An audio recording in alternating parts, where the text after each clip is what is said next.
بسم اللہ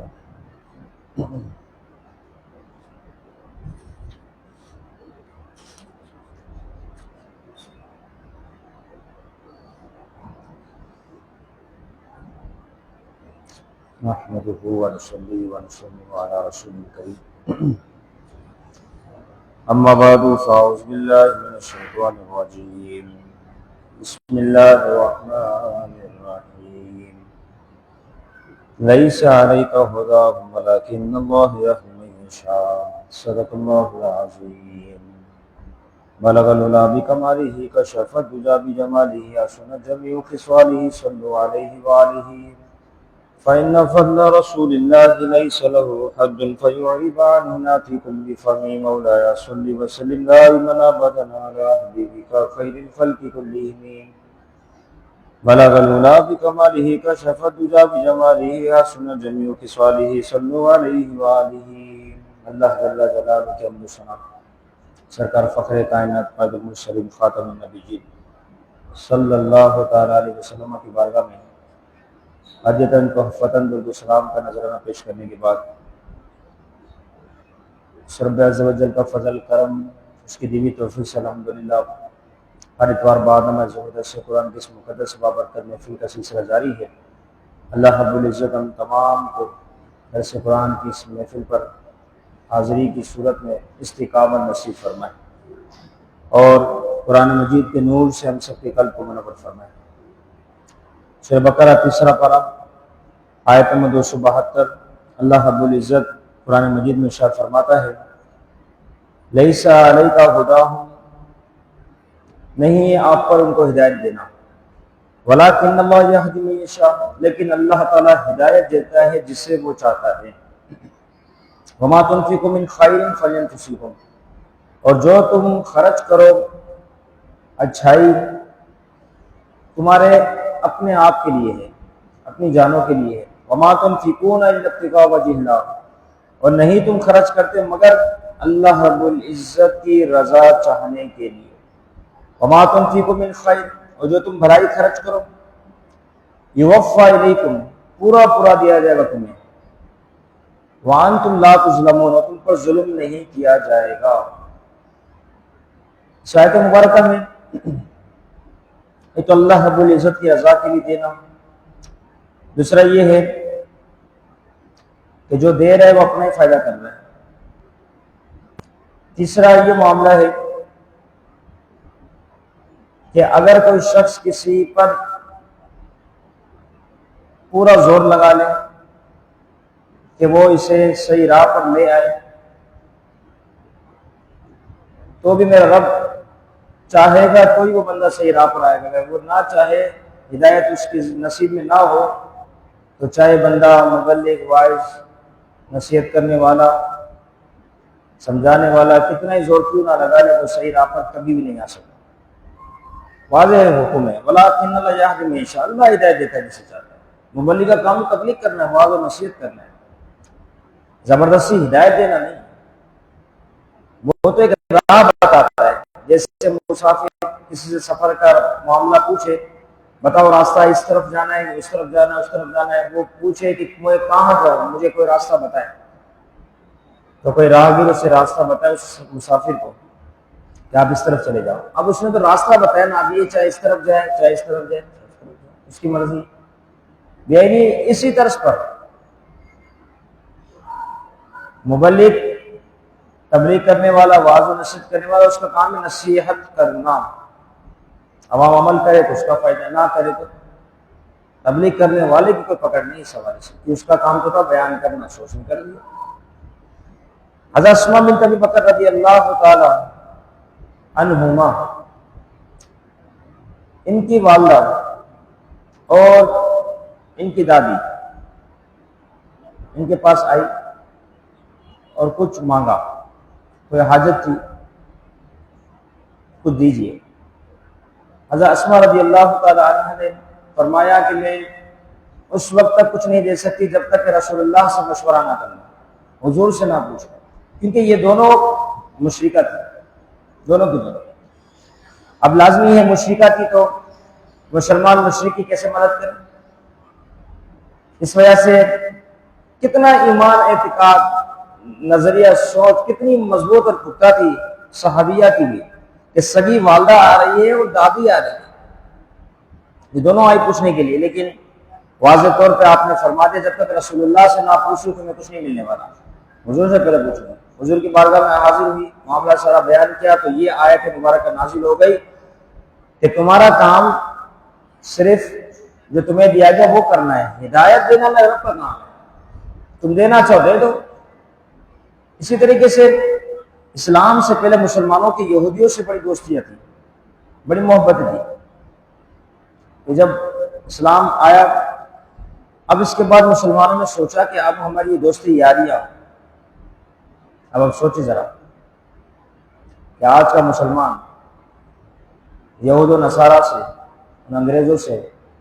ہندوؤں سے، بد مذہبوں سے دوستی کرنا اور ان کے طرز پہ چلنا کتنا پسند کرتا ہے، علمان والحفیظ۔ لیکن یہ صحابہ کی جماعت ہے، سب ساتھ مل کے رہ رہے تھے، اللہ نے جسے ہدایت اسلام کا نور دیا وہ مسلمان ہوا، اب وہ سوچنے لگا کہ یہ تو میرے ساتھ اٹھنے بیٹھنے والے لوگ ہیں، رشتہ دار ہے، عزیز و قرابہ ہے، اب ان کا کیا کیا جائے، ان کیسا حسن سلوک، یہ تو اللہ رب العزت کے نافرمان ہے، ان کا ہمارا کیا واسطہ، ہم ان کی مدد کریں، کیسے ہو سکتا ہے یہ؟ اب یہ ان کے دماغ میں ساری بات آ رہی ہے کہ یہود و نصارہ کے ساتھ اچھا سلوک کرنا ہمیں اب ناگوار گزرتا ہے، ہمیں پسند نہیں۔ پھر انہوں نے سوچا کہ یہ ہم اگر ان سے قطع تعلق ہی کرے، مطلب جو سلوک ہم کر رہے ہیں اس کو ہم چھوڑ دیں، تو ہو سکتا ہے یہ مسلمان ہو جائے، یار یہ دیکھو ہمارے چاہنے والے تھے خود مسلمان ہوئے، اب اگر ہمارا تعلق ان سے دور کی طرف ہو سکتا ہے ہماری محبت میں بھی کلمہ پڑھ کے مسلمان ہو جائے، تو یہ کچھ دوری کی طرف آئے، تو آیت مبارکہ نازل ہو گئی کہ وَلَٰكِنَّ اللَّهَ يَهْدِي مَن يَشَاءُ، تمہارا برتاؤ آپس میں جو تھا وہ تم جاری رکھو، وجہ یہ کہ ہدایت میں رب عطا فرمائے، تمہارا اس طریقے سے ان سے دور ہونا یہ کوئی بعید نہیں، اور یہ کوئی ضروری عمل نہیں کہ یہ مسلمان ہو جائے، لہٰذا تمہارا تعلق جس طرح تھا اس طرح قائم و دائم رکھو۔ اسی طرح مدینے کے مسلمان مدینہ شریف میں جو فقراء تھے ان پر خرچ کرتے تھے، جب مسلمانوں کی اکثریت ہو گئی، اب چونکہ ان فقراء میں کفار مشرکین بڑی تعداد میں تھی، امام علیہ الصلوۃ والسلام نے اعلان فرمایا کہ آپ کفار کو کوئی عطیہ نہ دیں، منع کیا جائے، نہ دیں، کیوں؟ جب ان سے ان چیزوں کو روکا جائے گا تو ہو سکتا ہے یہ کلمہ پڑھ کے مسلمان ہو جائے، ہماری طرف آ جائے، اس نیت پر منع کیا جائے۔ آیت مبارکہ نازل ہو گئی، ہدایت دینا میرے رب کا کام ہے، آپ اگر ان کو عطیہ دے تو بھی، ان کو خیرات نہ دے تو بھی، میرا رب چاہے گا تو یہ مسلمان ہو جائے، یا تمہارا دینا نہ دینا اس حوالے سے کوئی معنی نہیں رکھتا، نتیجہ یہ نکلا حسن سلوک۔ آپ دیکھیں ہمارے وطن عزیز ملک پاکستان میں تمام مذاہب کے لوگ آباد ہیں، اسلام کتنا شکرہ پاکیزہ مذہب ہے، ہر ایک کو سیکورٹی دیتا ہے، ہر ایک کی حفاظت چاہتا ہے، ہر ایک کی، یہاں تک کہ چرند پرند اشرف اللہ ان کی بھی حفاظت چاہتا ہے۔ اسلام پاکیزہ مذہب، ستھرا مذہب، کسی پر زیادتی نہیں چاہتا، نہ تم زیادتی کرو نہ تم پر زیادتی کی ہے، یہ قوانین ملک وغیرہ یہ سارے معاملات تو بات کی، حضور کی شریعت، حضور کا دین، دین اسلام، یہ تو بہت مقدم ہے، بہت، اسی وقت سب کچھ بتا دیا گیا کہ مسلمان کبھی کسی پر زیادتی نہیں کرتا۔ مسلمان کی شان تو یہ ہے کہ وہ اپنی زبان سے، اپنے کردار سے، اپنے اخلاق سے، اپنے طور طریقے سے کسی دوسرے کو نقصان نہیں پہنچاتا، اس کی چاہت یہ نہیں ہے۔ احد کا میدان، اب سوچے یہ تو مسلمانوں کا معاملہ ہے، محبوب علیہ الصلوۃ والسلام جتنے یہ مسلمانوں کے دشمن ہیں، دشمنان اسلام، کفار، ان سے بھی کتنا حسن سلوک فرماتے ہیں۔ احد کا میدان ہے، ایک شقی آیا رسول اللہ کے سامنے اور حضور علیہ الصلوۃ والسلام پر وہ حملہ ہوا، محبوب علیہ الصلوۃ والسلام کا چہرہ انور زخمی ہوا، آپ کے چہرے مبارکہ سے خون جاری ہوا، ایک دن صحابہ جمع ہو گئے اور صحابہ انتہا درجے کے غصے میں کہ اللہ کے نبی رحمت للعالمین ان پہ تم نے حملہ کیا۔ حضور کی بارگاہ میں عرض کرنے لگے، یا رسول اللہ دعا کے لیے ہاتھ اٹھا دیجیے، ان کے لیے دعا شر کر دیجیے، بدعا ہو جائے ان کے لیے، تاکہ سارے کے سارے موقع پر تباہ و برباد و ہلاک ہو جائے۔ اب دیکھ رحمت اللہ علیہ اخلاق، کردار، سیرت. اس لیے رب عز و جل نے فرمایا لقد کان لکم فی رسول اللہ اسوۃ حسنہ. تمہاری زندگی جیسی بھی ہے رسول اللہ کی زندگی تمہارے لیے بہترین نمونہ ہے، بہترین. اب اتنا سخت دشمن، اتنا سخت. اب یار دیکھو کوئی کسی کو گالی دے کتنا اثر ہوتا ہے، لڑائی شروع. گالی کہاں لگی آپ کو، کہاں چپک گئی؟ اس نے جو کہا آپ ایسے ہیں، کیا تکلیف ہے آپ کو؟ جب آپ ایسے ہے ہی نہیں تو آپ کو پریشان ہونے کی ضرورت ہی نہیں ہے. میری ماں کی گالی دی، ماں آپ کی ایسی ہے؟ جب ایسی ہے نہیں آپ کو تکلیف ہونی نہیں چاہیے. اگر ایسی ہے تو کسی نے آپ کی یاد تازہ کر دی، آپ ناراض ہو گئے. جب ایسا معاملہ ہی نہیں ہے تو آپ کو چلنے کی ضرورت ہی نہیں. گالی دینے والا خود کس کو فجر مبتلا ہوا. گالی دینے والا بروز محشر اپنے اچھے اچھے اعمال تمہاری بارگاہ میں تمہیں پیش کرے گا. گالی دینے والا اگر اس کے اچھے عمل نہ ہوئے تمہارے بد عمل وہ لے گا، وہ تو تمہاری مدد کر رہا ہے. تمہیں تو مسکرانا چاہیے اور دو چار دیر کیا فرق پڑتا ہے، لیکن کتنا اثر ہوتا ہے. فوراً لڑائی شروع. یہاں تو حملہ ہوا، چہرہ انور زخمی ہوا، صحابہ کرام عرض کرے یا رسول اللہ دعائے سر فرما دیجیے. لیکن محبوب بھی تو محبوب ہے، رحمت للعالمین ہے، سارے جہاں والوں کے لیے رحمت. حضور نے فرمایا اے میرے صحابہ، میں کسی کو بدوا دینے کے لیے نہیں آیا. کیا کردار ہے، کیا سیرت ہے، سوچے تو صحیح. میں کسی کو بدوا دینے نہیں آیا اور نہ ہی میں کسی پر لعنت کرنے آیا، نہ ہی میں کسی پر عذاب کے حوالے سے رب عز و جل کے لیے ان کے لیے دعائے شر بدوا کرنے کے لیے آیا. نہیں، میں بدوا کرنے، دعائے شر کے لیے، لعنت کرنے کے لیے میں نہیں، بلکہ میں تو لوگوں کو راہ راست پر لینے کے لیے آیا کہ لوگ جو ہے راہ راست پر آ جائے. پھر محبوب نے ہاتھ اٹھائے، پھر جو دعا کی، اے اللہ یہ ناسمجھ لوگ ہیں، ان کو سمجھ نہیں آتی، اللہ ان تمام کو جن کے نصیب میں ہدایت ہے مولا تمام کو ہدایت عطا فرما دے. کیسی دعا کی؟ دشمنوں کو بھی، جان کے دشمن دعا کیا دی جا رہی، اللہ نے ہدایت دے. تو انسان اگر سوچے اس بارے میں، جب وہ مسلمان ہے تو اس کی زندگی کا فلسفہ یہ ہے، حضور کی سیرت پر چلنا اس طرز پر ہے، کٹن سے کٹن، جان لیوا دشمن کو حضور نے معاف فرما. جان اپنوں سے بھی اتنا آپ کا کیسا اچھا اخلاق تھا، کیسا اچھا اخلاق تھا. اسی وجہ سے لوگ جو غیر مسلم ہوتے تھے ان اخلاق کی وجہ سے، ان اچھی اچھی باتوں کی وجہ سے، سیرت کی وجہ سے کلمہ پڑھ کے مسلمان ہو جایا کرتے تھے. کیونکہ انسان اپنی زبان چاہے کیسے بھی استعمال کرے، اپنے مال و متاع جو وسائل اس کو کیسے بھی استعمال کرے، لیکن جب اس کا اخلاق اچھا ہوگا نہ ہر حال میں سامنے والے کا دل جیت ہی لے گا، ہر حال اس کو بھی مسکرانے میں مجبور کر ہی دے گا. حضرت انس رضی اللہ تعالیٰ فرماتے ہیں مختصر سی میری عمر کی 7 سال تقریباً رسول اللہ کی بارگاہ میں حاضر ہوا. اس کے بعد مسلسل 10 سال تک میں رسول اللہ کی بارگاہ میں رہا خدمت گزاری کے لیے، خادم. لیکن میں نے محبوب علیہ السلام کی زبان سے کبھی اپنے بارے میں کہ محبوب نے میں نے کوئی غلط کام کیا اور مجھے اف تک کیا، اف تک 10 سال تک خادم بنا. اور مجھے یہ بھی یاد نہیں پڑتا کہ محبوب نے کبھی اپنی زبان سے یہ لفظ ادا کیا ہو کہ یہ کام تم نے کیوں کیا اور یہ کام تم نے کیوں نہیں کیا. کیسے اخلاق ہے، سوچو. تو فرمایا تم انہیں عطا کرو یا عطا نہ کرو، بہرحال وہ جن کو مسلمان ہونا ہے مسلمان ہو جائیں گے، اور جن کو نہیں ہونا ان کو ہونا ہی نہیں.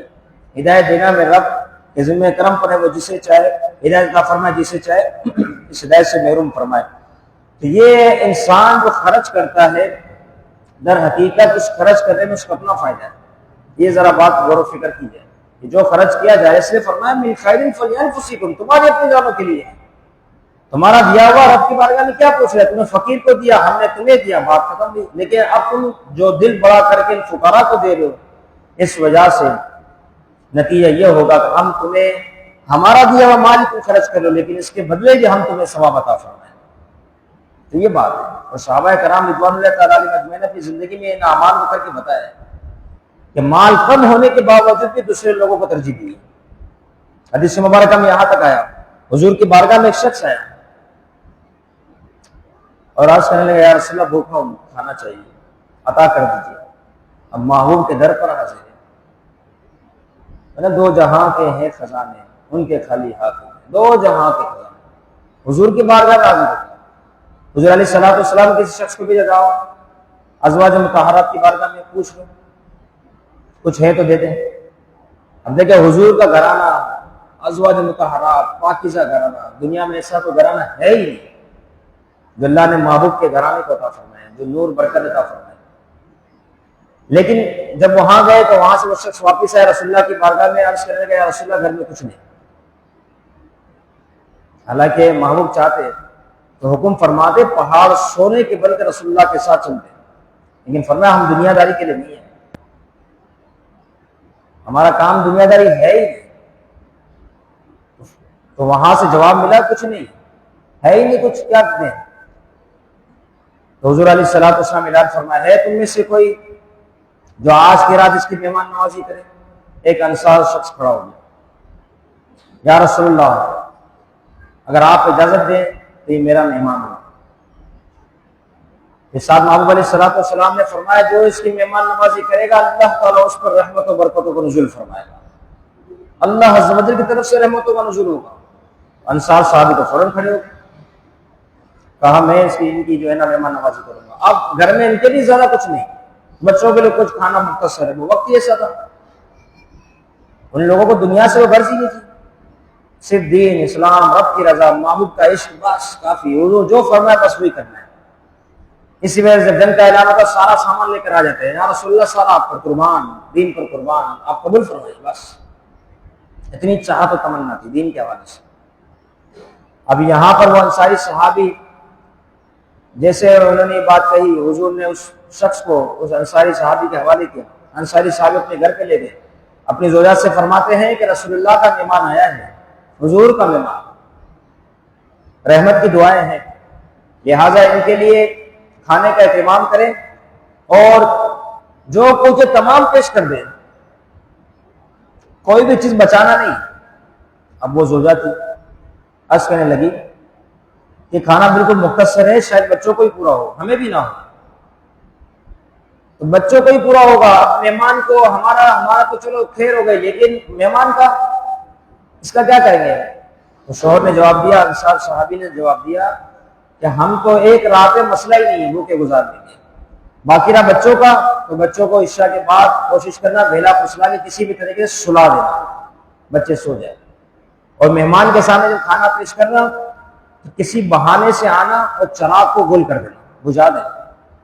کیونکہ ہم جب نہیں کھائیں گے مہمان کھائے گا، وہ پریشان ہوگا کہ ہم کیوں نہیں کھا رہے، اور رسول اللہ کا مہمان ہے، اسے کسی چیز کے حوالے سے کوئی پتہ نہ چلے